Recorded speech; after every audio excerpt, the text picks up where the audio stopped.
আজকে আমরা চলে যাব ক্লাস 12-এর কেমিক্যাল কাইনেটিক্সের সক্রিয়করণ শক্তি এবং আরহেনিয়াসের সমীকরণ এই দুটি বিষয়ের উপর। তো এটা কোত্থেকে আসছে? এইটা আসছে বিক্রিয়ার হারের উপর আমরা যখন উষ্ণতার প্রভাব দেখতে যাচ্ছি তখনই কিন্তু আরহেনিয়াসের সমীকরণটা চলে আসছে। বিক্রিয়ার হারের উপর উষ্ণতার প্রভাব যখন আমরা দেখতে যাচ্ছি, তো সক্রিয়করণ শক্তি বা আরহেনিয়াসের সমীকরণে যাওয়ার আগে আমাদের প্রথম জানতে হবে যে উষ্ণতা গুণাঙ্ক জিনিসটা কি।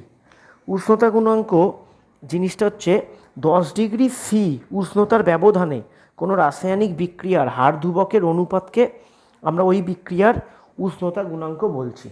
মানে যদি আমরা একবার 35 ডিগ্রি সি উষ্ণতায়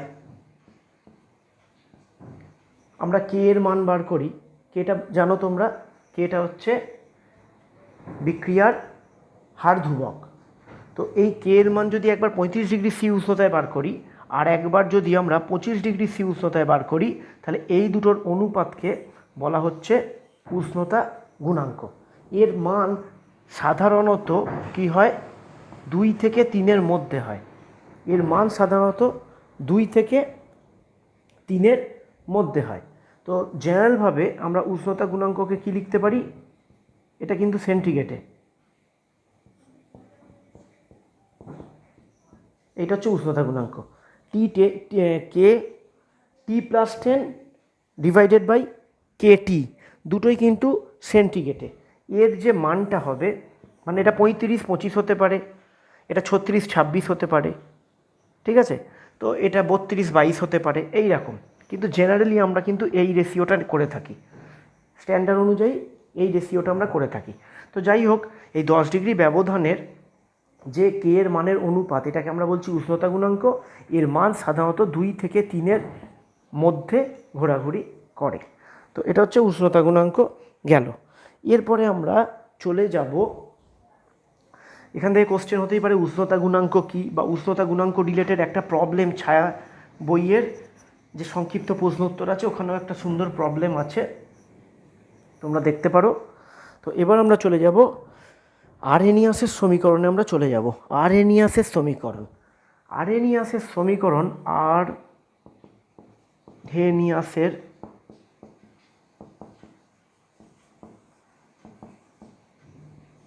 আরহেনিয়াসের সমীকরণে চলে যাব। যে আরহেনিয়াসের সমীকরণ কি? আরহেনিয়াসের সমীকরণটা হলো বিক্রিয়ার হার ধ্রুবক equal to A into e to the power minus E A by R T. এটা হচ্ছে আরহেনিয়াসের সমীকরণ, ঠিক আছে। তো আরহেনিয়াসের সমীকরণ থেকে আমরা কি করতে পারি, আমরা এই যে হার ধ্রুবকের সঙ্গে টি এর একটা সম্পর্ক দেখতে পাচ্ছি। আরহেনিয়াস কী করেছিলেন, বিক্রিয়ার হার ধ্রুবক এবং টেম্পারেচার, এটা হচ্ছে পরম তাপমাত্রা, টেম্পারেচার, এদের মধ্যে একটা সম্পর্ক স্থাপন করেছিলেন। কীভাবে স্থাপন করেছিলেন? উনি বিভিন্ন উষ্ণতায় অনেক বিক্রিয়ার হার নির্ণয়ের মাধ্যমে, মানে বিভিন্ন উষ্ণতায় বিক্রিয়ার হারগুলো বার করে করে করে করে উনি এই রিলেশনটায় উপনীত হয়েছিলেন। এই সমীকরণটি আরহেনিয়াসের সমীকরণ নামে পরিচিত। K equal to A into e to the power minus E A by R T. তো এখানে আমরা এটাকে সবাই জানি, এটা হচ্ছে কি, এটা হচ্ছে বিক্রিয়ার হার ধ্রুবক। এটাকে চিনি না, ই এটাকে চিনি না, আর কেউ চিনি আমরা, টি কেও চিনি আমরা। এখানে আমরা এ কে বলবো কম্পাঙ্ক গুণাঙ্ক, আর ই এ কে বলবো কি, ই এ কে বলবো সক্রিয়করণ শক্তি। বোঝা গেছে? এখানে এ এবং এই এ ও ইএ এরা হচ্ছে কি, তাহলে বললাম কম্পাঙ্ক গুণাঙ্ক আর সক্রিয়করণ শক্তি। এই দুটোর মান হচ্ছে কি ধ্রুবক। মানে এই দুটোর মান কিসের উপর নির্ভর করবে? বিক্রিয়ার প্রকৃতির উপর নির্ভর করবে। ধরো বিক্রিয়াটা পাল্টে গেল, এদের মানও কিন্তু পাল্টে যাবে। একটা ফিক্সড বিক্রিয়ার ক্ষেত্রে এদের মানটা কি থাকবে, কনস্ট্যান্ট থাকবে। আদার্স পারিপার্শ্বিক সব মানে যে প্রভাবগুলো বিক্রিয়ার উপর কাজ করে সেগুলো অপরিবর্তিত থাকলে এদের মানটা কী হবে, একটা বিক্রিয়ার ক্ষেত্রে ধ্রুবক হবে। তাহলে এটাকে বলছি কম্পাঙ্ক গুণাঙ্ক, ই এটাকে বলছি সক্রিয়করণ শক্তি। এখান থেকে কিন্তু তোমরা এইচএসের জন্য সতর্ক থাকবে, এরম কোশ্চেন দিতে পারে যে কম্পাঙ্ক গুণাঙ্ক কী, ঠিক আছে, এরম কোশ্চেন দিতে পারে সক্রিয়করণ শক্তি কী। এইগুলো সংজ্ঞাগুলো একটু বই থেকে যখন পড়বে একটু নোট ডাউন করে রাখবে, কারণ এই আজকে যে পার্টটা পড়াচ্ছি তো এই পার্ট থেকে কিছু সংজ্ঞা টাইপের কোশ্চেন আসে, তো এইগুলো একটু রেডি রাখবে। এবং এরপরে আমরা চলে যাব এদের এককটা একটু নির্ণয় করব। এদের এই সমীকরণ থেকে একটু এককটা নির্ণয় করার আমরা চেষ্টা করব। এককটা আমাদের নির্ণয় করতে হবে। তো এখান থেকে দেখো এককটা নির্ণয় করা একটু দেখাচ্ছি, K equal to A into e to the power minus E A by R T. এবার দেখো খুব ইজিলি মনে রাখতে পারা যাবে, e to the power minus E A by R T, এটা ই টু দি পাওয়ার। এই রাশিটা কি, এই রাশিটা হচ্ছে এককবিহীন। ই টু দি পাওয়ার, তো ই টু দি পাওয়ারের তো একক হয় না, তো এই রাশিটা হচ্ছে একটা এককবিহীন রাশি। তাহলে এর একক কী হবে, তোমরা খাতায় এটা নোট মতো করে নিতে পারো বই থেকে। আমি যে স্টেপ বাই স্টেপ পড়াচ্ছি সেই স্টেপ বাই স্টেপ তোমরা বইয়ের হেল্প নিয়ে একটু নোট ডাউন করে নিতে পারো। কে এর একক তাহলে কী, এর একক কী হবে,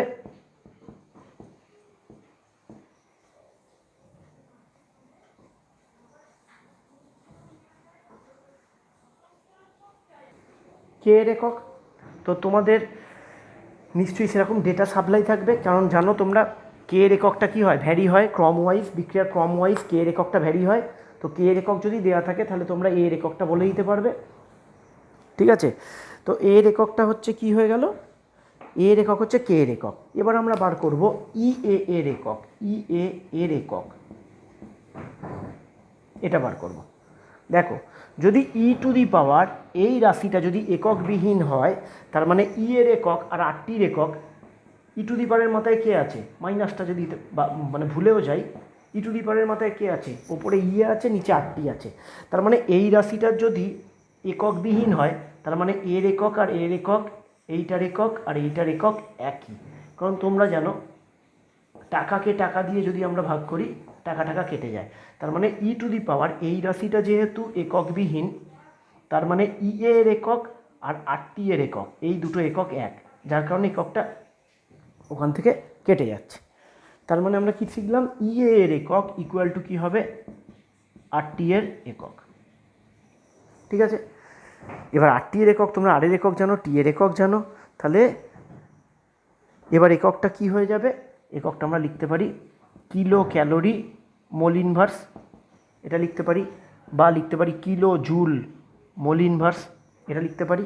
এখন মনে হতে পারে স্যার কিলোটা আসছে কেন, কিলোটা না দিলেও চলবে, কোনো অসুবিধা নেই। দেখো আর এর একক আমরা কি জানি, আমরা আর এর একক জানি joule mole inverse K inverse, এটা হচ্ছে আর এর একক। এর সাথে আমরা কার একক গুণ করব, টি এর একক, কে গুণ করলাম, দেখো কে ইনভার্স আর কে কেটে গেল, তাহলে কে পড়ে রইল, জুল মোল ইনভার্স। এবার এই জুল মোল ইনভার্সটাকে আমরা যখন বড় একক দিয়ে রিপ্রেজেন্ট করছি তখন কিলো জুল করে দিচ্ছি, ওটা জুল মোল ইনভার্স লিখলেও হবে, কিলো জুল মোল ইনভার্স লিখলেও হবে। যেমন এই এককটা আর এর একক আমরা কি জানি, calorie mole inverse K inverse into টেম্পারেচারের একক, টেম্পারেচার একক কি কে, তাহলে কে এর সঙ্গে কে ইনভার্স কী হলো, কেটে গেল, তাহলে ক্যালোরি মোল ইনভার্স, বা তোমরা লিখতে পারো কিলো ক্যালোরি মোল ইনভার্স বড় এককে। কেউ ক্যালোরি মোল ইনভার্স লিখলেও সেটাও কিন্তু ভুল নয়, সেটাও কিন্তু ঠিক। তো বোঝা গেল, এই গেল আমাদের কি আরেনিয়াসের সমীকরণ এবং সক্রিয়করণ শক্তির আমরা এখান থেকে একটা বেসিক ধারণা পেলাম সক্রিয়করণ শক্তি। কিন্তু সক্রিয়করণ শক্তির ডেফিনেশান আমরা এখনও যাইনি। লেখচিত্রের সাহায্যে আমরা সক্রিয়করণ শক্তির ডেফিনেশানটা তোমাদের বলবো। আচ্ছা, এবার আমরা আমাদের চোখের সামনে একটা গ্রাফ দেখতে পাচ্ছি, আমরা কিসে চলে যাচ্ছি এবার, আমরা এই সক্রিয়করণ শক্তির এর ডেফিনেশান জিনিসটা কি সেই দিকে চলে যাচ্ছি। এটা সংজ্ঞাতে তো আমি আসবই, গ্রাফের মাধ্যমে বুঝলে সংজ্ঞাটা পরিষ্কার হয়ে যাবে। তো কি হচ্ছে, ওপরে তোমরা দেখতে পাচ্ছ একটা বিক্রিয়া লেখা আছে, সেই বিক্রিয়াটা কি লেখা আছে, বিক্রিয়াটা লেখা আছে এইটা, এটা কিন্তু মধ্যবর্তী, এটা হচ্ছে মধ্যবর্তী যৌগ, এটা মধ্যবর্তী যৌগ কিন্তু এর কোনো সুস্থিতি নেই। হ্যাঁ, এটার এই হ্যাশ চিহ্ন দেওয়া মানে সেই যৌগটাকে আলাদা করে আমরা আইসোলেট করতে পারবো না, বার করতে পারবো না, এর সুস্থিতি কিন্তু কিছু নেই, দুস্থিত যৌগ এটা।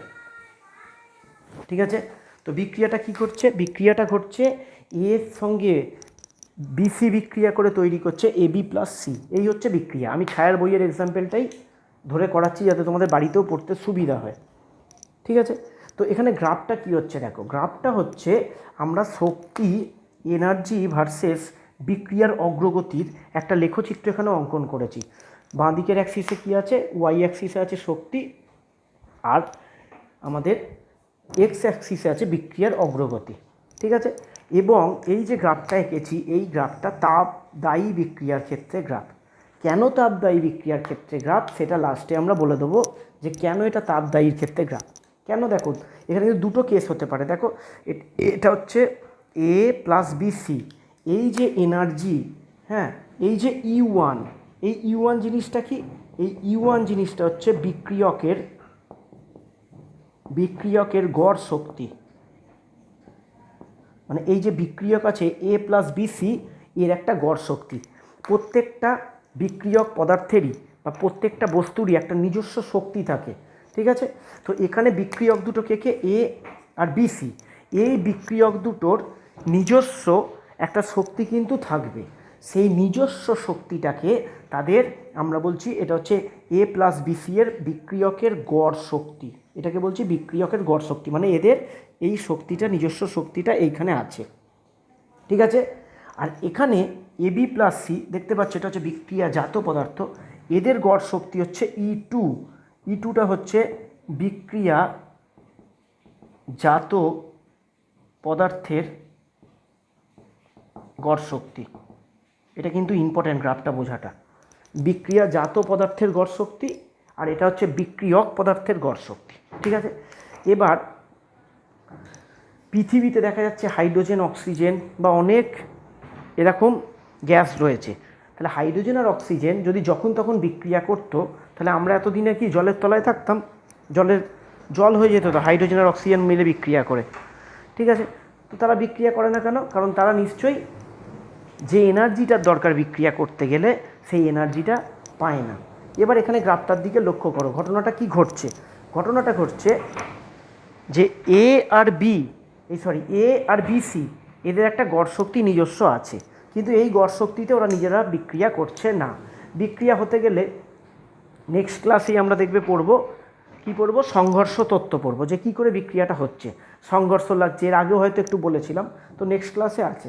তো যাই হোক, এখানে এ আর বিসি এই শক্তিটাতে নিজেরা বিক্রিয়া করছে না, তাহলে বাইরে থেকে আমাদের কি দিতে হবে, শক্তি প্রোভাইড করতে হবে। তো বাইরে থেকে শক্তি দিতে দিতে দিতে দিতে দেখছি গ্রাফটা বাড়ছে, শক্তির বিক্রিয়া এগোচ্ছে আস্তে আস্তে, দিতে দিতে দিতে দিতে দিতে দিতে এই পয়েন্টে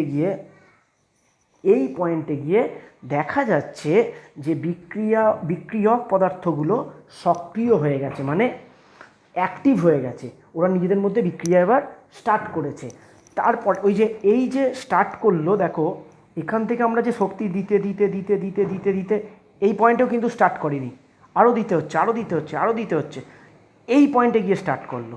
তাহলে এই পয়েন্টের এনার্জিটা কতটা এক্সেস এনার্জি লাগলো, দেখো এই শক্তিটা দেখো এক্সেস লেগেছে, মানে ওদের শক্তি ছিল E1, মানে এতটা ছিল ওদের শক্তি, আমাকে আরও এক্সেস শক্তি কতটা দিতে হলো, এইটা।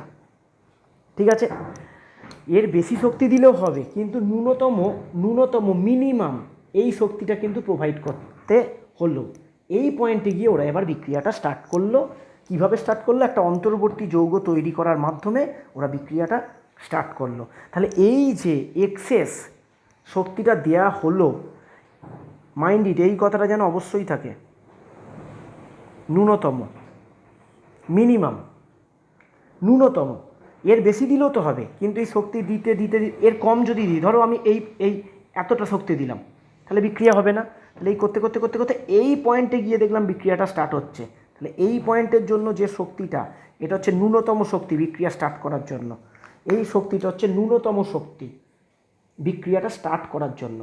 এই ন্যূনতম শক্তিটাকে আমরা বলছি সক্রিয়করণ শক্তি, বা ইংরেজিতে বলছি অ্যাক্টিভেশন এনার্জি। এই এটাকে EA1 দিয়েছি, এটাকে বলছি অ্যাক্টিভেশন এনার্জি বা সক্রিয়করণ শক্তি। বোঝা গেল সক্রিয়করণ শক্তির তাহলে ডেফিনেশানটা।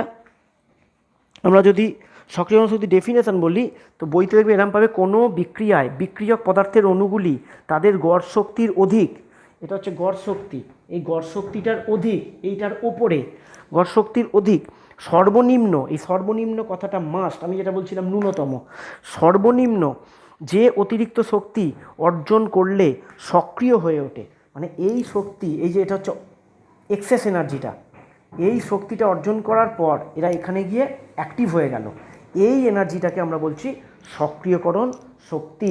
মানে ওরা বিক্রিয়া করছিল না, আমরা বাইরে থেকে টেম্পারেচার বা যে কোনোভাবে শক্তি সাপ্লাই করতে করতে করতে করতে করতে করতে এইখানে গিয়ে দেখলাম ওরা স্টার্ট হয়ে গেল, তাহলে মানে আমাকে এতটা শক্তি এক্সেস দিতে হলো, এই শক্তিটাকে আমরা বলছি সক্রিয়করণ শক্তি। এনার্জির গ্রাফে এই যে এই সেকেন্ড ব্র্যাকেট, এই শক্তিটা হচ্ছে সক্রিয়করণ শক্তি। বোঝা গেল সক্রিয়করণ শক্তি কাকে বলে? আচ্ছা, এই সক্রিয়করণ শক্তি করার পরে এখানে একটা ওরা ইন্টারমিডিয়েট একটা দুস্থিত একটা দুজনে বিক্রিয়া করে যৌগ তৈরি করলো, তারপরে এবার বিক্রিয়াজাত পদার্থ আস্তে আস্তে যত তৈরি হচ্ছে তত আস্তে আস্তে ওরা সেই এই জন্য গিয়ে, এটা হচ্ছে বিক্রিয়াজাত পদার্থের এনার্জি, এটা হচ্ছে প্রোডাক্টের এনার্জি। ঠিক আছে, আচ্ছা এখানে তাহলে মনে হতে পারে স্যার EA2টা কী করতে দেখিয়েছেন? EA2টা এই কারণে দেখিয়েছি, রিভার্স বিক্রিয়াটার ক্ষেত্রে যদি উল্টো বিক্রিয়া হয় তখন কিন্তু E2 এর এনার্জি, E2টা হচ্ছে AB+C, রিভার্স বিক্রিয়ার ক্ষেত্রে E2টা হচ্ছে এদের বিক্রিয়ক, তখন ওটা বিক্রিয়ক হয়ে যাচ্ছে, এখানে বিক্রিয়াজাত, তো এটা হচ্ছে AB+C এর এনার্জি। এবার এক্ষেত্রে যদি AB+C এরা দুজন যদি বিক্রিয়া করে A+BC তৈরি করে, তাদের ক্ষেত্রে কিন্তু সক্রিয়করণ শক্তির মান হবে কোনটা? এইটা। ঠিক আছে, এটা হচ্ছে EA2। তো আমরা সাধারণত বিক্রিয়ক দিয়েই বলি, আমরা বিক্রিয়ক পদার্থের সাপেক্ষেই করি, তাই এটা বুঝলেই যথেষ্ট। উল্টোটাও কেন লিখেছি তাও বলে দিলাম, যে এটা হচ্ছে বিক্রিয়াজাত পদার্থের সাপেক্ষে সক্রিয়করণ শক্তি। মানে এখানে দেখো, যদি আমরা এদিক থেকেও কল্পনা করি, শক্তি দিচ্ছি, এইখানে গিয়ে কিন্তু অ্যাক্টিভ হচ্ছে এই এক্সেস যে এনার্জি। নিজস্ব প্রত্যেক বিক্রিয়ক পদার্থের মাঝে কি থাকে? তাদের বিক্রিয়কের নিজস্ব একটা গড় শক্তি থাকে, সেই গড় শক্তিটাকে ওভারকাম করে যে এক্সেস এনার্জিটা আমাদের প্রোভাইড করতে হচ্ছে বিক্রিয়াটা স্টার্ট করার জন্য, এখানে গিয়ে স্টার্ট হচ্ছে সেই এক্সেস, সেই ন্যূনতম শক্তিটাকে বলছি সক্রিয়করণ শক্তি। ন্যূনতম কেন বলছি? ধরো এখানে সক্রিয়করণ শক্তি 50, আমি তো 51 দিলেও তো বিক্রিয়া হবে, 52 দিলেও তো বিক্রিয়া হবে, তাহলে সক্রিয়করণ শক্তি কাকে বলবো? এই যে ন্যূনতমটাকে, যে মিনিমামটা দিলে বিক্রিয়াটা স্টার্ট হচ্ছে, তাকে আমরা বলবো সক্রিয়করণ শক্তি। তো এই গ্রাফটা কার ক্ষেত্রে করছি? গ্রাফটা আঁকতে দিতে পারে, কিন্তু এটা হচ্ছে তাপদায়ীর ক্ষেত্রে করছি। ঠিক আছে, মানে তাপ উৎপন্ন হচ্ছে যেখানে, তার ক্ষেত্রে করছি। কেন তাপদায়ী? আচ্ছা, এবার চলে আসবো আমরা ডেল্টা এইচটা বার করব। একটা বিক্রিয়ার ডেল্টা এইচ বার করবো, ক্লাস 11-এ তোমরা নিশ্চয়ই পড়েছো ডেল্টা এইচ। তো দেখা যাচ্ছে, দেখো ডেল্টা এইচ, এটার মানে হচ্ছে, দেখো পরিষ্কার বোঝা যাচ্ছে E2 - E1। খেয়াল করে দেখো, এই যে এটা হচ্ছে E2, এটা হচ্ছে E1, তাহলে E2 - E1, ডেল্টা এইচ মানে কি? E2 - E1। ঠিক আছে, এবার খেয়াল করে দেখো, E2টা কম, E1টা বেশি, E2 কম, E2-র মান কম, E1-এর মান বেশি, তাহলে কম থেকে বেশি বিয়োগ করলে কি হয়? নেগেটিভ হয়। ডেল্টা এইচ নেগেটিভ কার ক্ষেত্রে হয়? তাপমোচী বিক্রিয়া বা তাপদায়ী বিক্রিয়ার ক্ষেত্রে। তার মানে আমরা কি শিখলাম? আমরা শিখলাম যদি তাপদায়ী বিক্রিয়া আঁকতে দেয়, তাহলে বিক্রিয়কের যা এনার্জি, বিক্রিয়াজাতের এনার্জিটা কিন্তু নিচের দিকে নামিয়ে দেবো, আর তাপগ্রাহী হলে দেখবে এইখানে থেমে গেল, এই রকম জায়গায়, মানে এটা ওপর দিকে থাকবে। তো যাই হোক, একটু মনে রাখতে হবে যারা কনসেপচুয়ালি আগে 11-এ ঠিকঠাক বোঝুনি, তাদের জন্য বলবো যে বিক্রিয়কের এনার্জি থেকে বিক্রিয়াজাতের এনার্জিটা কী হবে? কম হবে, নিচে থাকবে। কাদের ক্ষেত্রে? তাপদায়ীর ক্ষেত্রে। কেন? তবেই তো নেগেটিভ আসছে ডেল্টা এইচটা। ঠিক আছে, তো বইতে আর একটু দেখিয়েছে, আমি সেইভাবেও একটু দেখিয়ে দিই, যাতে তোমাদের কোনো রকম বইয়ের সাথে ট্যালি করতে অসুবিধা না হয়, কারণ এটা বই থেকে পড়তে হবে। আচ্ছা, E2 - E1 করেছে, ঠিক আছে, তো E2 মাইনাস এখানে করেছে E1। এবার দেখো EX, এই যে EX, এই EX মানে কি? EX তো গোটাটা, এই যে EX লিখেছি, এই EX কিন্তু এই গোটাটাকে বোঝাচ্ছে, গোটাটা। ঠিক আছে, তো আমরা দেখো E2-র জায়গায় লিখতে পারি EX মাইনাস EA2। দেখো লিখতে পারি EX মাইনাস EA2, এই তো E2, তো এটা ছিল E2, E2 মানে কোনটা? এইটা এটা হচ্ছে E2। তাহলে E2 মানে এইটুকু, তো E2 মানে কি লিখতে পারি? এই গোটাটা থেকে এইটা বিয়োগ করে দিচ্ছি, গোটাটা থেকে এইটা বিয়োগ করে দিচ্ছি, সেইটা হচ্ছে E2। এটা না বুঝলেও কিন্তু চলবে, যেহেতু বইতে দেওয়া আছে আমি বলে দিচ্ছি, যারা বুঝতে পারবে দেখবে, যারা বুঝতে পারবে না এতটা করলেই হবে। মাইনাস E1, এবার E1 দেখো, E1 মানে হচ্ছে এটা হচ্ছে EX, এই গোটাটা EX থেকে যদি আমি EA1 বাদ দিয়ে দিই তাহলে কে পড়ে রইল? E1। ঠিক আছে, E1 মানে হচ্ছে এতটা, তো E1 মানে হচ্ছে এতটা। আবার বলছি, এই গোটাটা হচ্ছে EX থেকে বাদ দিচ্ছি EA1, এই যে EA1, এই গোটা লাইনটা থেকে EA1টা বাদ দিয়ে দিলাম, তাহলে E1 পড়ে রইল। তাহলে E1 এর জায়গায় লিখতে পারি EX মাইনাস EA1। ঠিক আছে, তাহলে দেখবো ব্র্যাকেটটা তুললে EX কেটে যাবে, আর এটা মাইনাসে মাইনাসে প্লাস হয়ে যাবে, তাহলে EA1 মাইনাস EA2। এটা এত অবধি করলেও রাইট, একদম কোনো অসুবিধে নেই।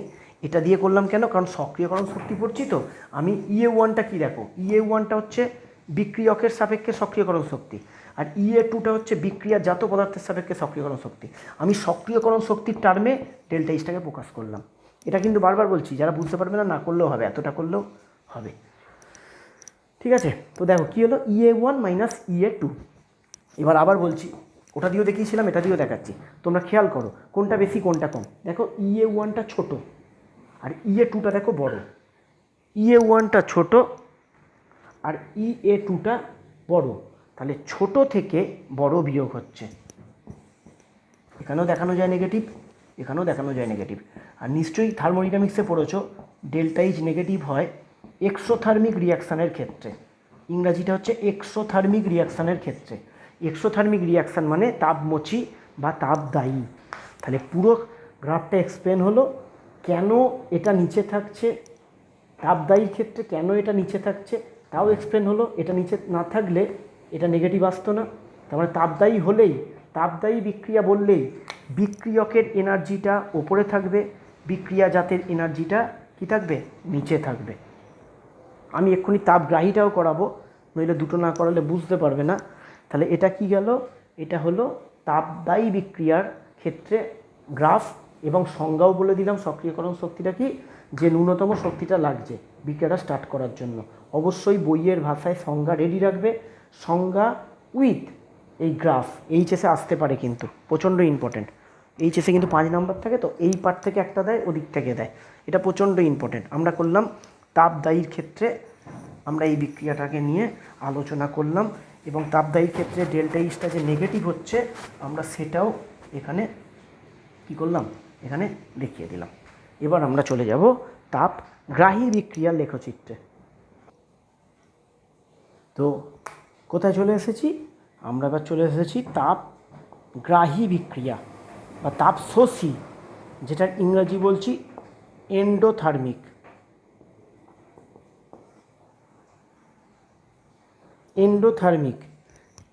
এন্ডোথার্মিক বিক্রিয়ার ক্ষেত্রে আমরা এবার চলে আসি। দেখো গ্রাফটা ঠিক উল্টে গেছে, আগেরটা যে পরিষ্কার বুঝে গেছে তার কাছে এটা বোঝা কোনো সমস্যা নেই, এবং এটা বেশিক্ষণ ধরে আমি বলবোও না। আগেরটায় ছিল বিক্রিয়কের এনার্জিটা ওপরে ছিল, বিক্রিয়াজাতেরটা নিচে ছিল। ঠিক আছে, সেম জিনিস, যেহেতু তাপগ্রাহী তাই এখানে ডেল্টা এইচটা কিন্তু আমরা জানি তাপগ্রাহীর ক্ষেত্রে ডেল্টা এইচটা পজিটিভ হয়, তাপগ্রাহীর ক্ষেত্রে ডেল্টা এইচের মানটা পজিটিভ হয়। তো সেম জিনিস এঁকেছি। দেখো এখানে অ্যাক্টিভেশন এনার্জিটা হচ্ছে EA1, বিক্রিয়াজাতর ক্ষেত্রে হচ্ছে EA2। তফাৎ হচ্ছে আগেরটা বিক্রিয়কের এনার্জিটা বেশি ছিল, গড় শক্তিটা, বিক্রিয়াজাতেরটা নিচে ছিল। এটাতে বিক্রিয়কেরটা নিচে থাকবে, বিক্রিয়াজাতরটা ওপরে থাকবে। কেন হচ্ছে আমরা এখানেও দেখিয়ে দিতে পারি। তো কি এখানে ডেল্টা এইচ ইকুয়াল টু, আমরা যদি চলে যাই আগেরটার মতো করে, ডেল্টা এইচ ইকুয়াল টু এটাকে কি বলেছিলাম? এটাকে বলেছিলাম E2 আর এটাকে বলেছিলাম E1। তাহলে সবসময় বিয়োগ হয় ফাইনাল মাইনাস ইনিশিয়াল। দেখো তো পজিটিভ আসছে কি না? আসছে। এখন E2টার মান দেখো বড়, E1 এর মান ছোট, এটা E2, এটা E1, তাহলে এই পার্টটা হচ্ছে ডেল্টা এইচ, পজিটিভ আসছে। আচ্ছা, আর আরেকভাবে দেখিয়ে দিই, আরেকটাভাবেও দেখানো যায়। E2, এই যে E2 মানে কি? E2 মানে হচ্ছে এটা হচ্ছে EX,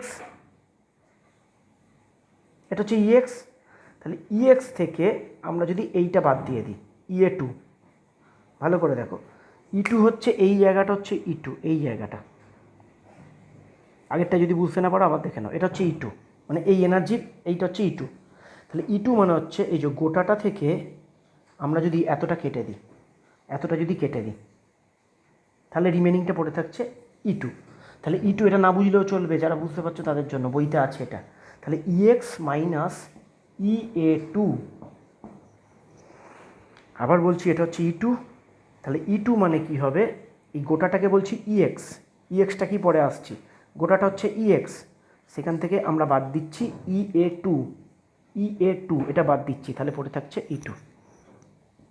যারা বুঝতে পারলে না ছেড়ে দেবে।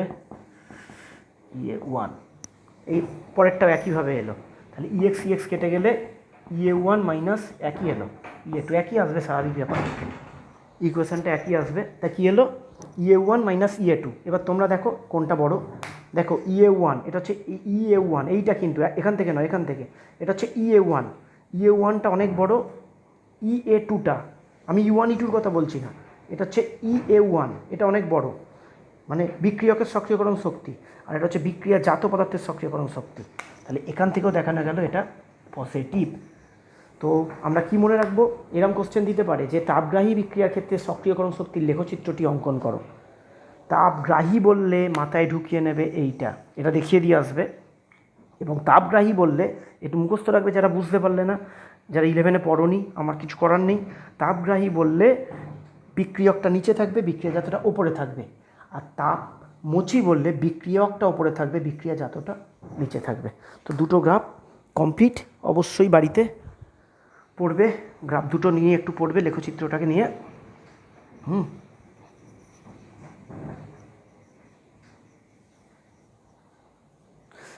আচ্ছা, যেটা বললাম EX, যেটা বললাম ওটা কিন্তু নেক্সট ক্লাসে আমি বলবো, এই গ্রাফটা নেক্সট ক্লাসের আগে এই গ্রাফটা দেখে রেখো, ওই EXটা তখন কিন্তু বলবো, ওটা সংঘর্ষ তত্ত্বে আছে যে EXটা কি, ওটাকে সূচনা শক্তি বলা হয়, ওটা আমি পরের দিন আসবো। আচ্ছা, তো আজকে আমরা তাহলে কি পেলাম, আরেনিয়াসের সমীকরণ কি পেয়েছি, একটু এবার গাণিতিক সূত্র তৈরি করব, গাণিতিক একটা সমীকরণ প্রতিষ্ঠা করব আরেনিয়াসের থেকে, এবং সেখান থেকে খুব ইম্পর্টেন্ট টাইপের কিছু অঙ্ক আছে সেগুলো করব। আরেনিয়াসের সমীকরণটা কী ছিল, K = A × E⁴ এটা ছিল আরেনিয়াসের সমীকরণ।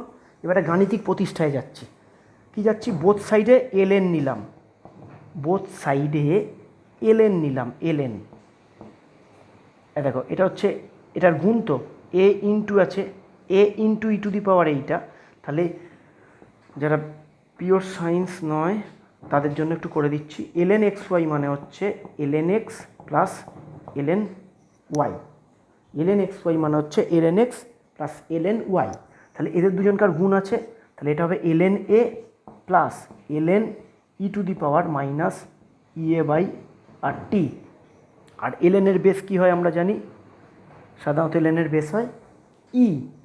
আচ্ছা, তাহলে পরের লাইনে কি করলাম, ln k = ln a, এবার পাওয়ারে যেটা থাকে সেটা কিন্তু, যারা ম্যাথামেটিক্স করেছো, পাওয়ারে যেটা থাকে সেটা কিন্তু কি হয়, সবসময় সামনে চলে আসে, তাহলে ln এখানে রইল ln a, আর এর পাওয়ারেরটা চলে এলো সামনে, তাহলে মাইনাস কি হয়ে গেল EA/RT, আর কি পড়ে রইল, আর পড়ে রইল ln e, তাই তো, এই ওপরেরটা সামনে চলে এলো, ওপরেরটা সামনে চলে এলো, তাহলে কি পড়ে থাকলো ln e, এটা লেখার দরকার নেই, ln e এর মান হয় 1, তাই এটাকে আর আমরা লিখব না, যারা ম্যাথ জানে না তাদের জন্য বলবো। তো এইটা এলো, এবার আমরা লগ করব, লগ, বোথ সাইডে লগ,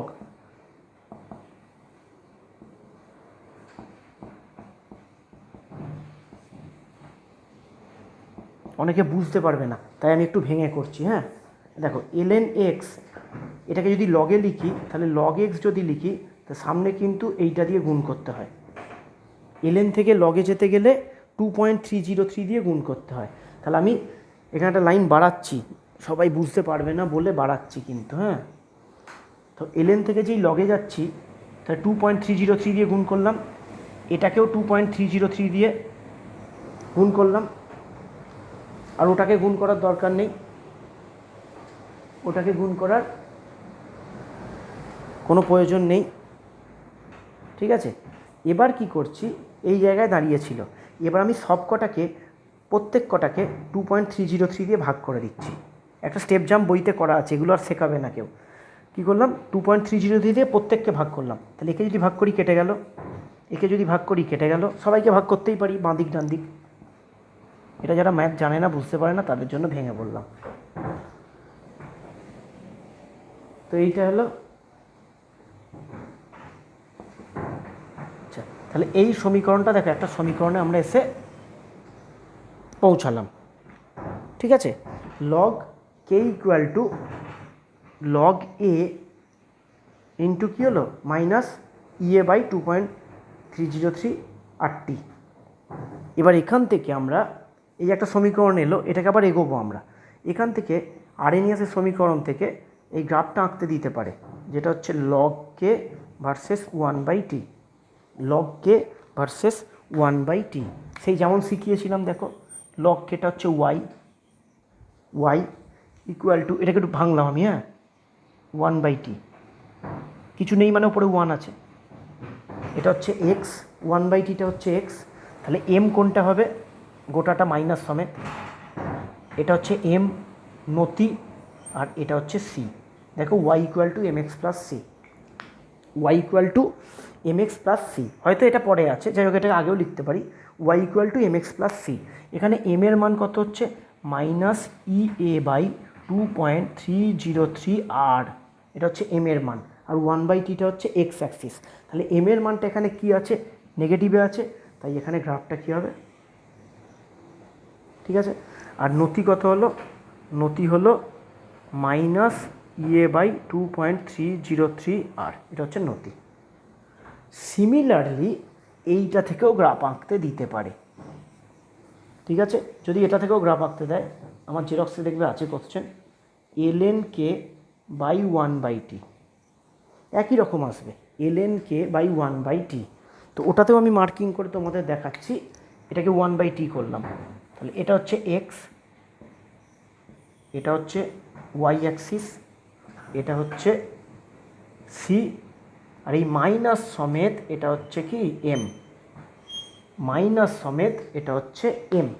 তারপরে তফাৎটা কোথায়, তফাৎটা সব এক, শুধু তফাৎটা হচ্ছে এই 2.303-তে, যেহেতু এলএনের জায়গায় লগ এসছে তাই 2.303-তে তফাৎ।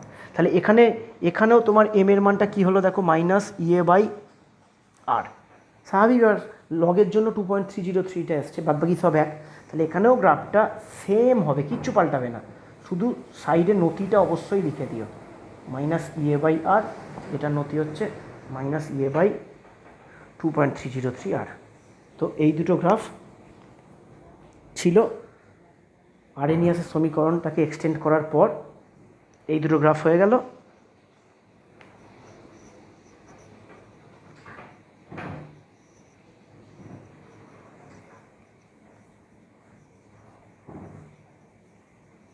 এবার একটা আরএনিয়াসের ইম্পর্টেন্ট অঙ্কে চলে যাব, তার আগে একটুখানি থিওরি করালেই, অঙ্কটা করলে আজকের ক্লাসটা হয়ে যাবে। আচ্ছা, তাহলে আমরা কি সমীকরণে এসে পৌঁছেছিলাম, আরএনিয়াসেরটায় দেখলাম log K equal to log A minus E A by 2.303 R T, এই সমীকরণে আমরা এসে পৌঁছেছি। Log K equal to log A minus E A by 2.303 R T. এবার আমরা এখানে ধরে নিচ্ছি, মনে করি T1 কেলভিন টেম্পারেচারে হাড় ধ্রুবকের মান হচ্ছে K1, T1 কেলভিন টেম্পারেচারে হাড় ধ্রুবকের মান হচ্ছে K1, এবং T2 কেলভিন টেম্পারেচারে হাড় ধ্রুবকের মান হচ্ছে কত, K2। এখানে একটা কন্ডিশন অবশ্যই অ্যাপ্লাইড, T2 গ্রেটার দেন কিন্তু T1, T2টা গ্রেটার দেন T1। এই সমীকরণটা যখন তোমরা প্রতিষ্ঠা করবে তখন কিন্তু এই লেখাটাকে একটু রেডি করে নেবে। যখন নোটটা বানাবে বা বই থেকে পড়বে এই জায়গার লেখাটাকে একটু বই থেকে দেখে নেবে। হ্যাঁ, কিছুই নয়, মনে করি T1 কেলভিন টেম্পারেচারে হাড়-ধ্রুবকের মান K1, T2তে হচ্ছে K2। মানে আমরা সমীকরণটা প্রতিষ্ঠা করতে চাইছি দুটো ভিন্ন টেম্পারেচারে আমরা এখানে সক্রিয়করণ শক্তির মানটা নির্ণয় করব হাড়-ধ্রুবকের সাহায্যে। দুটো ভিন্ন টেম্পারেচারে দেখা যাক কী হয়। আচ্ছা, এই আর দুবার লিখছি না, এই সমীকরণেই দেখো যখন K1 বসাবো তখন এটা কি হয়ে যাবে T1, এটা 1 নম্বর সমীকরণ দিয়ে দিলাম। বাকিগুলোকে পাল্টালাম না, কেন? কারণ এটাও কনস্ট্যান্ট, আর এর মানও আমরা জানি ধ্রুবক। এটা একটা, লেখাগুলো কিন্তু একটু বইয়ের ভাষায় লিখতে হবে। হ্যাঁ, log a minus E A by 2.303 R এটা কত হয়ে গেল T2। তাহলে 1 নম্বর আর 2 নম্বর সমীকরণ পেয়ে গেলাম। খুব ইম্পর্টেন্ট, ডেরিভেশনটা রেডি থাকলে অঙ্ক নিমিষের মধ্যে হয়ে যাবে। এখান থেকে অঙ্ক এসছে 2019 সালে, আমার ঠিক নোটে একটাই অঙ্ক দেওয়া আছে, সেই অঙ্কটাই কিন্তু 2019 সালে এসছে। অবশ্যই নোটটা 2019-এর অনেক আগেই বানানো। তো যাই হোক, ইম্পর্টেন্ট অঙ্ক একটা টাইপেরই আছে এখানে, ঠিক আছে। এবার আমরা যেটা করব, আমরা 2 নম্বর সমীকরণ থেকে 1 নম্বর সমীকরণটাকে বিয়োগ করব। কি করব? 2 - 1 করব, 2 - 1 করব, ঠিক আছে। তো 2 - 1 করছি। তো বাঁ দিকেরগুলো কী করছি, একটু লিখেই করি, অনেকে বুঝতে পারবে না স্টেপ জাম্প করলে, বইতে হয়তো স্টেপ জাম্প করা আছে। বাঁ দিকেরটা কী করলাম, বাঁ দিকেরগুলো বাঁ দিকে, তাহলে log K2 ছিল, log K2 minus log K1। আচ্ছা, ডান দিকেরগুলোই করছি, আগে 2 নম্বরটা লিখছি, log a minus E A by 2.303 R T2, ঠিক আছে, এটা ছিল। আচ্ছা, মাইনাস 1 নম্বরের ডান দিকে ছিল log a minus E A by 2.303 R T1, এই ছিল সমীকরণ, ঠিক আছে। তো পরের লাইনে আমি বারবার বলেছি লগের বিয়োগ মানে হচ্ছে লগের ভাগ, যোগ মানে গুণ, বিয়োগ মানে ভাগ। তাহলে log K2 মাইনাস log K1টাকে আমরা কী করে দিলাম, বাঁদিকে ভাগ করে দিলাম। আচ্ছা, এইবার এখানে দেখবে যদি মাইনাসটা ব্যাকেটটা তুলি, ব্যাকেটটা এবার তুলে দিই। হ্যাঁ, তোমরা আশা করি টুকে নিয়েছো, টুকে নেওয়ার পরের লাইনে আমি আর লাইনটা বাড়াচ্ছি না, আমি ব্যাকেটটা তুলে দিলাম। দেখো, ব্যাকেট যদি তুলে দিই তাহলে এটা মাইনাস থাকবে, এটা কিন্তু প্লাস হয়ে যাবে। তো ব্যাকেট তুলে দিলে কি হচ্ছে, এই লাইনগুলো কিন্তু বইতে করা নেই, কারণ ইজি লাইন এগুলো।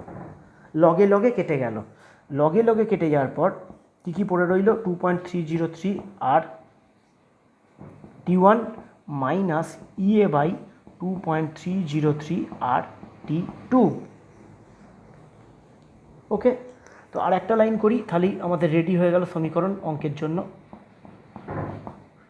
যেটা কমন যাচ্ছে কমন নিচ্ছি, 2.303 আর এটা কমন গেল, দেখো দুটোতেই দেখো এইটা আছে, এটা কমন চলে গেল, দুটোতেই দেখো এইটা আছে, এটা কমন চলে গেল। তাহলে কমন চলে গেলে কি পড়ে রইল, 1/T1 মাইনাস 1/T2।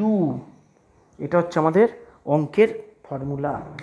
এখান থেকে তোমাদের বেলায় কিন্তু একটা অঙ্ক আসতে পারে। হ্যাঁ, এছাড়াও অঙ্ক হয় যেটা আমরা পরের ক্লাসে করব, রিমেনিং পার্টটুকু আর একটা ক্লাস লাগবে, তাহলে এই চ্যাপ্টারটা শেষ হয়ে যাবে। এই হচ্ছে আমাদের ফর্মুলা। তো ডেরিভেশনটা রেডি রাখবে। ডেরিভেশনটা কীরকম দিতে পারে, দুটি ভিন্ন উষ্ণতায় হাড়-ধ্রুবকের মান থেকে কীভাবে সক্রিয়করণ শক্তির মান নির্ণয় করা যায়। দেখো, দুটো ভিন্ন উষ্ণতায় দুটো হাড়-ধ্রুবকের মান থেকে আমরা ই এর মানটা বার করব, এটাই হচ্ছে এখানকার অঙ্ক।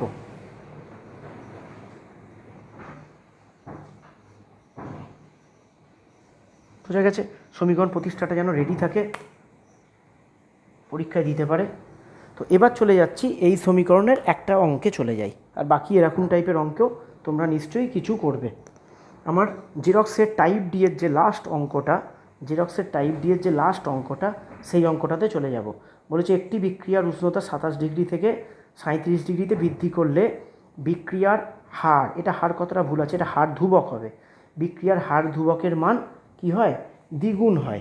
বিক্রিয়ার হার ধ্রুবকের মান দ্বিগুণ হয়। হার বললেও হবে, হার ধ্রুবক বললেও হবে, হারও বলা থাকতে পারে অনেক সময়, তোমাদের হার বললেও জানবে ওটা হারটা দ্বিগুণ মানে হার ধ্রুবকের কথাই বলা হচ্ছে, এটা হার ধ্রুবক দেওয়াটাই বেটার, ঠিক আছে। তো 27 ডিগ্রি থেকে কি করা হচ্ছে, 27 ডিগ্রি সি, তাহলে এটা কি হয়ে গেল T1। তাহলে T1কে কেলভিনে এই সেন্টিগ্রেডে লেখা যাবে না, তাহলে তার সাথে কি যোগ করলাম, তা T1 কত হলো 300K হলো, T1 হলো 300K, ঠিক আছে। আচ্ছা T2, এই অঙ্কটা দেখবে ছায়ার এক্সাম্পেলে করে দেওয়াও আছে, অবশ্যই ছায়ার এক্সাম্পেলেও করে দেওয়া আছে। T2 বলেছে 37 ডিগ্রি সি, টেম্পারেচার বলেছে 27 থেকে 37 করা হলো, 37 করা হলো মানে এর সাথে 273 যোগ করো, কত হলো 310K, তাহলে T1 T2 পেয়ে গেলাম। বলেছে হার ধ্রুবকের মানটা দ্বিগুণ হয়, হার ধ্রুবকের মান দ্বিগুণ হয়, তাহলে K2 ইকুয়াল টু হয়ে গেল দেখো 2K1, K2 ইকুয়াল টু হয়ে গেল 2K1। কেন? কারণ ওরা কোশ্চেনে বলে দিয়েছে যে 27 ডিগ্রি সেন্টিগ্রেড টেম্পারেচার থেকে যদি 37 ডিগ্রি সেন্টিগ্রেড টেম্পারেচার করি, তাহলে হার ধ্রুবকের মানটা K1টা K2টা কী হয়ে যাবে, K1-এর দ্বিগুণ হয়ে যাবে, ঠিক আছে।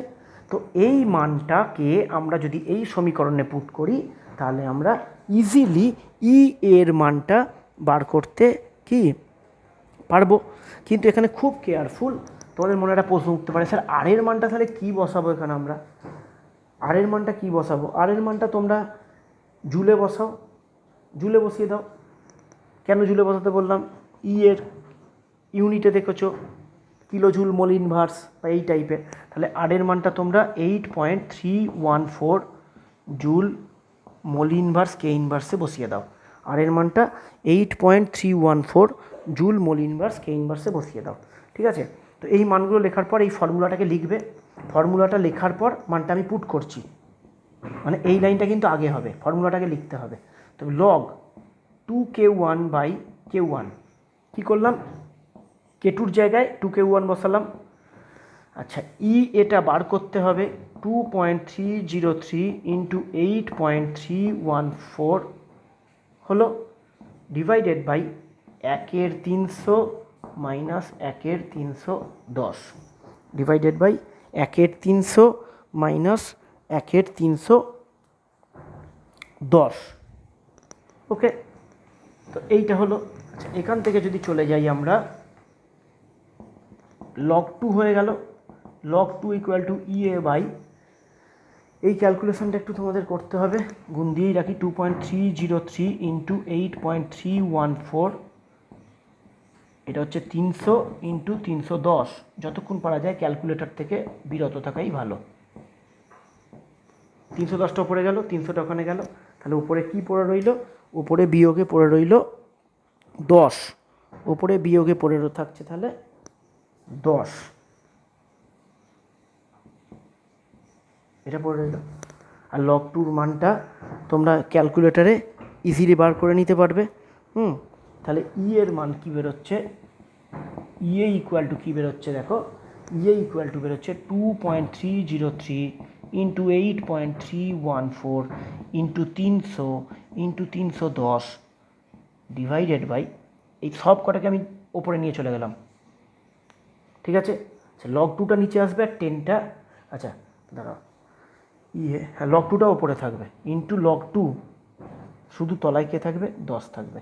তাহলে কী হলো দেখো, 2.303 into 8.314 into 300 into 310 divided by 10 into log 2 দিয়ে ক্যালকুলেশান করে উত্তরটা দেখবে বেরোবে 53.6 কিলো জুল মোল ইনভার্স, উত্তরটা দেখবে বেরোবে 53.6, আমি কিন্তু কিলো জুলে করে দিলাম একবারে, তোমাদের কিন্তু এইটা বেরোবে না, তোমাদের কিন্তু 53.6 ইন্টু 10³ বেরোবে প্রথমে, এটা কিন্তু প্রথমে বেরোবে 53.6 ইন্টু 10³ এটা যেটা বেরোবে এটা জুল মোল ইনভার্সে বেরোবে, কারণ তুমি এই এককটা কিন্তু জুলে বসিয়েছ। 10³ যদি তুলে দাও তাহলে বেরোবে কিলো জুল মোল ইনভার্স। এই অঙ্কটা 2019 সালে এসছে এবং আগেও এসছে। তো এই টাইপের অঙ্ক আমি বলবো বাড়িতে তোমরা এই টাইপের অঙ্ক 5টা ছায়া প্রকাশনী বইয়ের উদাহরণ দেখে হোক বা এক্সারসাইজ থেকে 5টা অঙ্ক তোমরা করে ফেলবে, করে ফেলার পর অন্য যে টাইপের অঙ্ক আছে সেই খুব ইজি 2টো টাইপের অঙ্ক আছে, আরও একটা টাইপের অঙ্ক আছে, ওটাকে করিয়ে দেওয়ার পর পরের দিন আমরা চলে যাব সংঘর্ষ তথ্যে, মানে আর একটা ক্লাস হলে আমাদের এই চ্যাপ্টারটা পুরোপুরি কমপ্লিট হয়ে যাবে। তো আবার দেখা হবে পরের দিনের ক্লাসে